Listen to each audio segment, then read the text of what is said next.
சுந்தர் தேவகோட்டை பாரதி சுதேசிலேருந்து அவங்ககிட்ட தீட்சை வாங்கி பாடம் இருக்கிறோம்.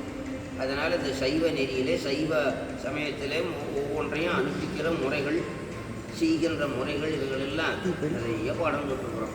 அது இப்போ உங்களுக்கெல்லாம் தீட்சை பண்ணி வைக்கிறாங்க. அதுக்கு மேலே நீங்கள் பாடம் கேட்கறது இல்லை. அவங்கள்ட்ட உங்களுக்கும் சொல்ல நேரம் இல்லை. அப்படி ஆகி போகும். என்ன பேர் உன் பேர் வாங்கிட்டியா? சரி சரி நல்லது. எல்லாம் வாங்கிட்டீங்களா? ரொம்ப நல்லது. உன் பேர் என்ன? சந்திரசேகரன். சந்திரசேகரன் ஆறு அவர் தான். சந்திரன் 27 பெண்களை கல்யாணம் பண்ணேன். தக்கனுடைய புத்திரிகள் 27 பேர்த்த. 27 பேர் தெரியுமா? தெரியுமா? 27 நட்சத்திரம். 27 பெண்களையும் அவன் கல்யாணம் பண்ணிக்கிட்டு தக்கன் தாரவாரத்துக்கு கொடுக்கும்போது எல்லாத்தையும் ஒரே மாதிரியாக நீ வந்து பராமரிக்கணும், அன்பு செலுத்தணும் அப்படின்னு சொல்லி கொடுத்தான். அதிலிருந்து அவன் தவறிவிட்டேன்.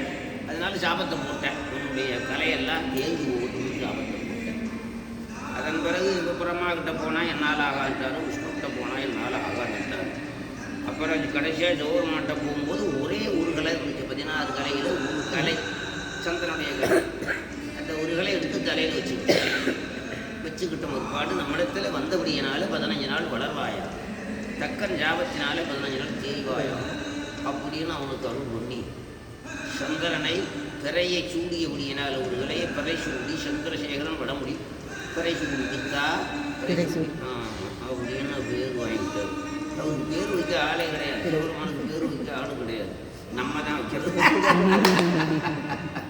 அறியாது அவருக்கு பேர் வைக்கிறது. அவங்க அப்பா அம்மா இல்லையில அப்பா அம்மா. அப்போ நமக்கு அப்பா அம்மா இருந்தால் பேர் வைக்கிறாங்க. அவருக்கு அப்பா அம்மா இல்லையில. எந்தை எம்பிரான் மற்ற யாவருக்கும் தந்தை தாய்.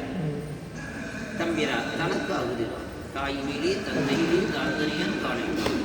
திருவகை நிறைய படி நல்ல முறையாக ஆகணும். இப்படி தீட்சை வாங்கி தினந்தோறும் மந்திரம் பாவனைக்கிரியோடு நன்றாக பூஜை பண்ணுவோம். இந்த பிறவியில் சிவ பூஜை பண்ணுறது தான் முக்கியமான வேலை. அப்புறம் எல்லா வேலையும் 2வது.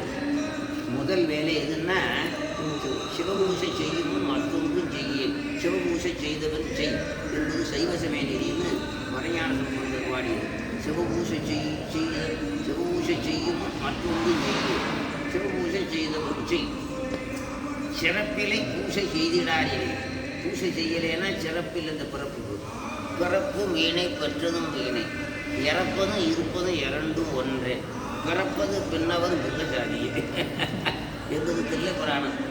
ஆகையினாலே இப்படி இந்த மனித பிரிவிலே சைவ சமயத்தில் இருந்து சிவபெருமானை வழிபடாது புத்தி வந்ததுன்னா அதை அவன் செய்யும். அவன் அருளாலேயே வந்து ஆழ்வணங்கி என்றார் கூட அவன் கொடுத்த பாக்கியம் நடுவாமல் இருங்க. வேறு இந்த குலதெய்வம்னு புத்திக்காமைக்கெல்லாம் போவாதீங்க. குலதெய்வான்னு கேட்டால் சிவபெருமானுக்கு புரியுதா?